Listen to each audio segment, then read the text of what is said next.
Habeas corpus.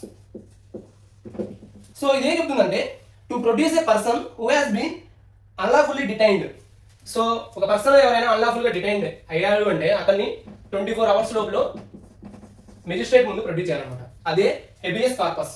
To have the body. Mandamus.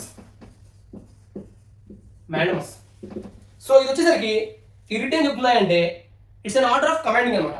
an order commanding a public authority to perform a public duty. So to command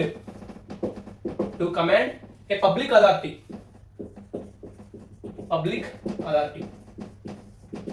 friends ఈ writs అనేవి ఈ 5 writs కూడా supreme court as well as high courts కి both రెండింటికి కూడా same అనమాట. Next one వచ్చేసరికి prohibition.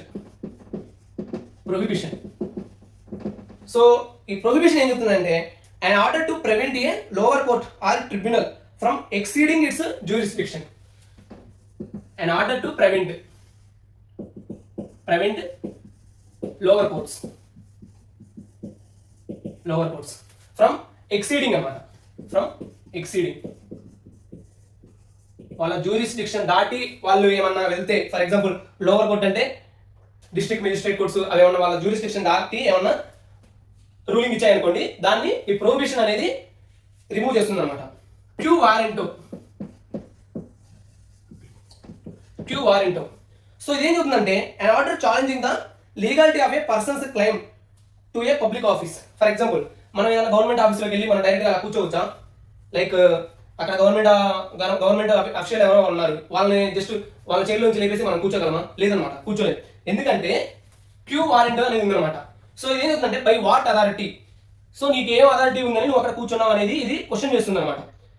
So an order challenging the legality of a person's claim to a public office. So by what authority అనేది question చేస్తుంది అనమాట. Queue warrant ఇది చాలా ఇంపార్టెంట్ ఫ్రెండ్స్. ఎందుకంటే కొన్నిసార్లు మనం బ్యాంక్స్ వాటిలో పబ్లిక్ తో డీలింగ్ చేసేటప్పుడు చాలా డిఫికల్ట్గా ఉంటారు అనమాట వాళ్ళు కొంతమంది. సో ఆ పబ్లిక్ జనరల్గా వాళ్ళు ఇగోకి పోయో లేకపోతే కోపం మీదనో వచ్చి మనల్ని కొంచెం అంటే గవర్నమెంట్ అఫీషియల్స్ని ఏదైనా క్రిటిసైజ్ చేయడం లేకపోతే బ్లేమ్ చేయడం లేదా వాళ్ళని పక్కన పెట్టేసి ఆ చైర్లో వాళ్ళు కూర్చోడం అది చేస్తూ ఉంటారు అనమాట. అప్పుడు ఈ క్యూ వారెంట్ రిట్ అనేది చాలా యూజ్ఫుల్ అవుతుంది అనమాట. నెక్స్ట్ వన్ వచ్చేసరికి సెర్షియోరీ.